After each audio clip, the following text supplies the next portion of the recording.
morning, everyone. Today I'm going to show you how to make, are you ready for this, guys? Look at this. How to make shredded chicken meat. Look how beautiful this is. I was able to come up with a pretty decent recipe to show you how I make it in a pressure cooker. But when I tell you this is delicious, this is delicious. So I'm going to show you how I make this meat. And I'm going to make a new batch because we really can't get enough of this. So I'm just going to cover this up and put this back in my fridge. And I'm going to show you how simple it really is with only a little bit of ingredients. And I wanted to get this done for you. So I am going to show you how I make it. So have patience with me. And I'll put this back in the fridge for later. So yeah, so let's start. We're going to start off with a whole can of chickpeas. Now, if you don't have chickpeas, you can use tofu. You can use white beans. That really is up to you. I'm using chickpeas, and I'm also going to leave whatever water is in my chickpeas. If it was beans, maybe I'd wash that out. But the fava water is going to give it a nice little taste to it. So I'm putting the whole can. Now, how much is it? It's 400 grams of chickpeas.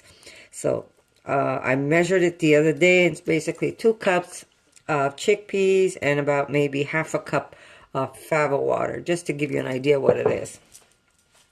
Now we're going to need a blender for this because you want to get this very creamy. And here we go. I'm putting the whole thing in.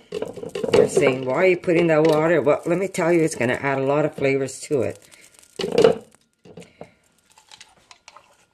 Here we go.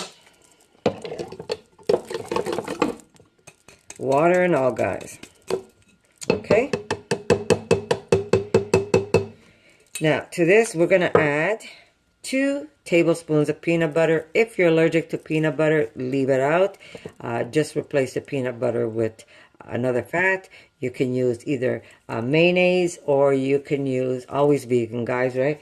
Or you can use just olive oil. So it's really up to you. But because I have the peanut butter, I'm going to use it. I'm using a natural peanut butter. It's more watery than, it's not as firm. So here's 2 tablespoons of peanut butter. And we're going to add 1 to 2 tablespoons of olive oil. And I'm just using a regular spoon, soup spoon, to measure it. Okay. Here we go.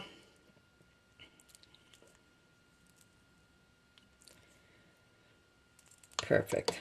Okay. Okay, we're going to add some miso.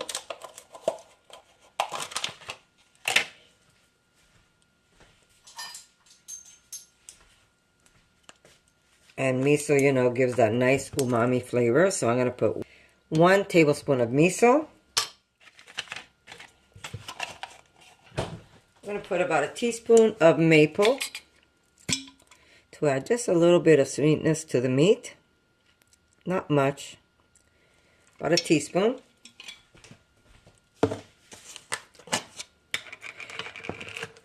Here we go. We're going to put a half teaspoon of agar. Don't over put it because then you won't be able to shred it. And we're going to add a tablespoon.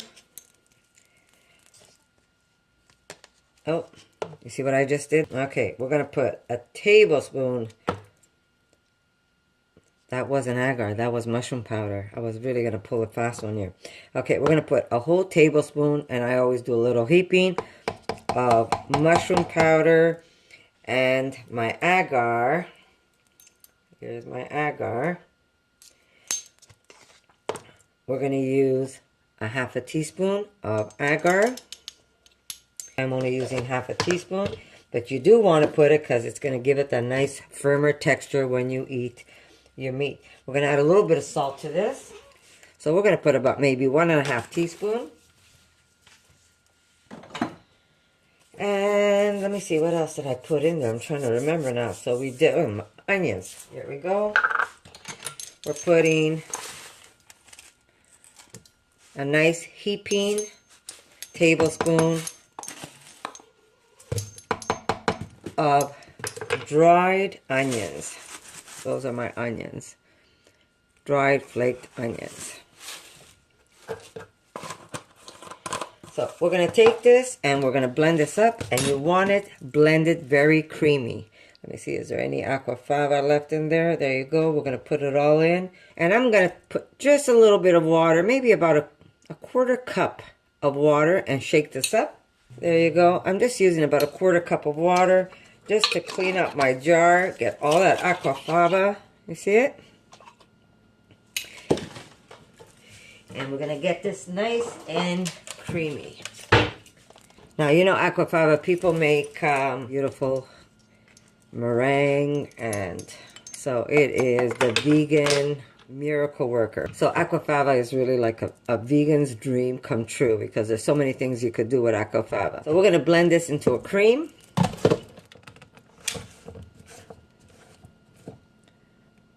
And that's what it looks like. So I'm just going to get everything else in there. And it's fun. Like, I've never used, usually I would steam my, my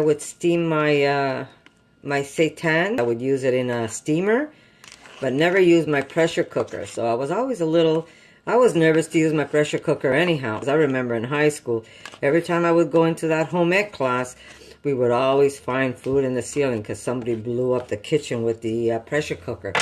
So, but today, pressure cookers are really different from what they used to be. So I'm really enjoying my pressure cooker. So here we go. Now, like I said, if you're not using chickpeas, you can use tofu. You can use white beans. So that really is up to you. I'm using chickpeas because I have an abundance of them, thanks to my husband always running out to pick them up when they're on sale. I wish you could taste how good this mixture is. It's really going to add a nice flavor to our meat. Okay, so here we go. Now we're going to add some Vital Wheat glue into the mixture. And guys, I know a lot of you have been asking me, I'm gluten intolerant, can you make me a recipe? I am really trying, but every one I've made so far is a flop. It never comes out the same as when you use Vital Wheat gluten.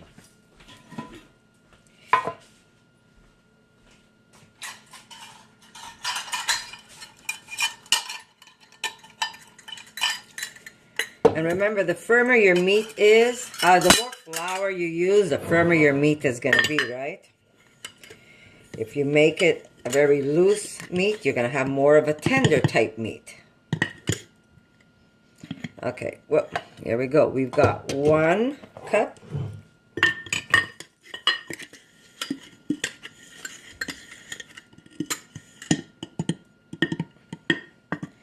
And that's about 3/4. Let's see, that's about 3/4. So that's 1 3/4 plus, guys. When I say plus, I mean plus. That means I might use a little more because I do have a large container of saucy stuff. So I might need a little more if I find that my recipe is too wet. But basically, you want to use about 1 3/4 to 2 cups of Vital Wheat gluten, along with this large container of, ready?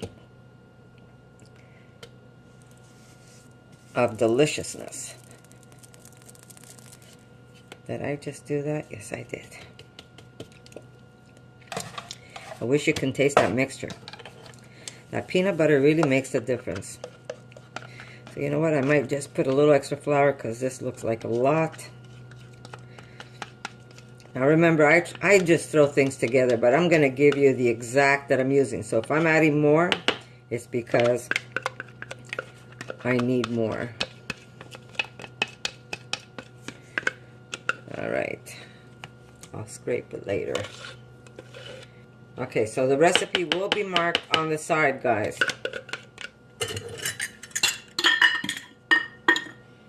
There we go. That little extra is going to give me 2 cups of Vital Wheat gluten. And that'll be easier for you to mix. But you're going to see your mixture anyhow. If you see your mixture is too wet when you're mixing it with your food processor, you could also use the your stand-up mixer if you want. But if you find your mixer is too wet, then just take some vital wheat gluten and just throw some in and just keep the spinning. Now this is going to be a lot in here. I don't want to break my machine because it's already cracked. So I'm just going to get it going in the beginning, and then I'm going to divide my dough in two and I'm going to mix it separate. Notice my machine's all busted. Okay, I'm going to show you. It pretty much came together. I am going to take everything out. My counter is clean, guys. There we go. I'm just going to pick up everything off the sides. And I'm going to divide this dough in half so I'm going to be able to get it how I want it. You want to be able to see strands, guys. Now you can do this by hand, but you got to work it hard.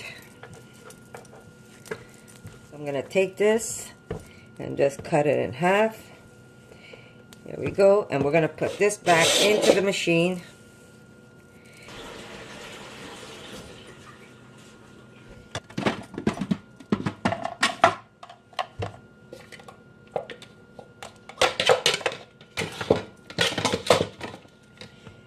Here's one, and now we're going to do the other one.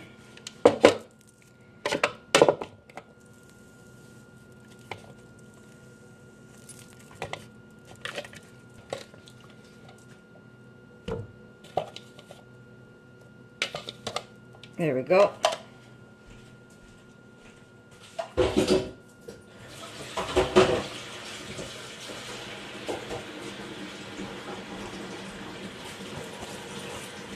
Okay, pull this out. We're going to put the other one on top. And we're going to steam this. So I'm going to first wrap it in some parchment paper.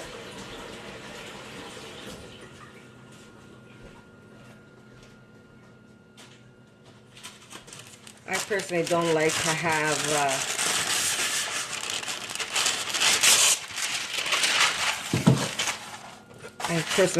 to have it touching my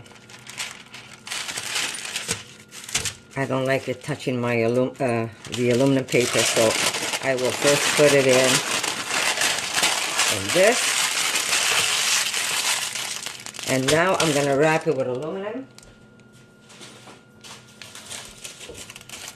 And this is going to have to cook a long time, otherwise it won't cook on you. So I am going to put this, let's see, I'm going to probably need another one.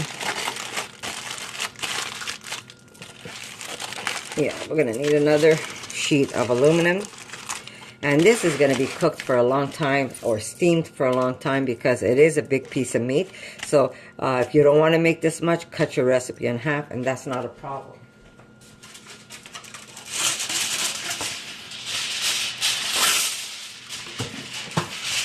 Now, just to give you an idea, I'm using a start for it.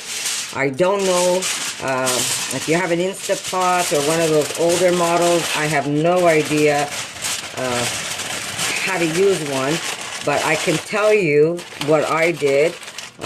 Because my pressure cooker only steams up to 60 minutes, I put it in twice. So this way it had a chance to cook all the way through.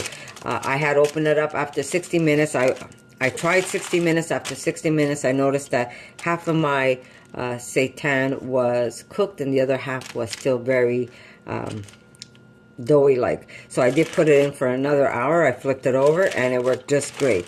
Or just don't touch it at all. All you have to do is set your time again and put it in for at least 2 hours. So here is my insert. I'm going to put this in. And I'm just going to let this go for 2 hours, and then we're going to let it cool off before we shred it. Okay, so there we go. I have her on for 1 hour, and then we're going to cook her 1 more hour, and I'll show you what it looks like once she's all cooled off. So here is my beautiful chicken meat that I cooked in the pressure cooker. It's still sealed. But I will let this cool off before I do anything. I should be able to handle this. If you can't handle this, you're going to make a mess and you're going to get, I mean, it's not the end of the world. You'll end up having chunks of meat rather than shredded meat. So you do want to wait for your meat to cool off. And we're going to crack this open and we're going to start shredding it. So I'll see you in a little bit.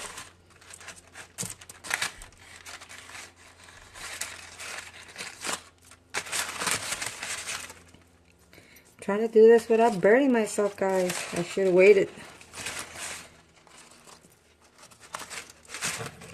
Let's see if we can do it this way. And you want to just pull it against, there you go. Do you see it?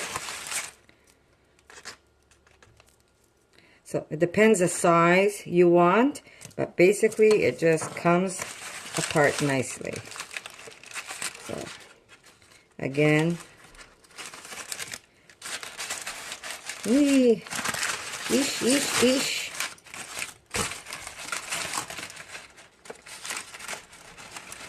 There we go.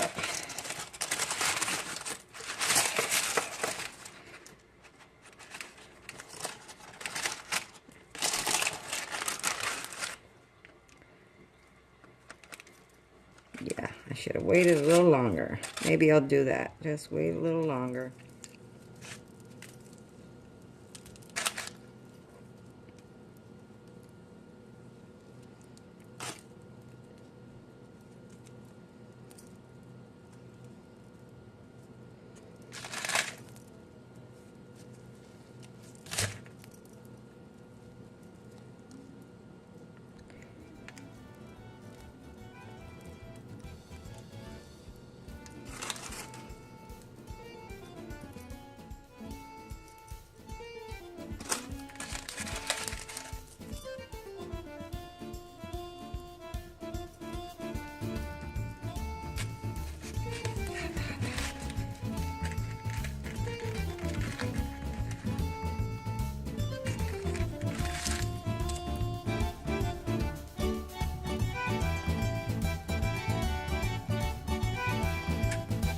So there you go, guys.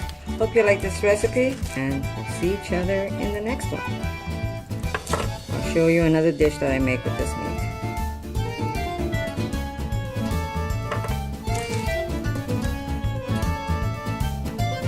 For more videos like this, make sure to subscribe to Connie's Rawsome Kitchen, give it a thumbs up, and share it with your friends.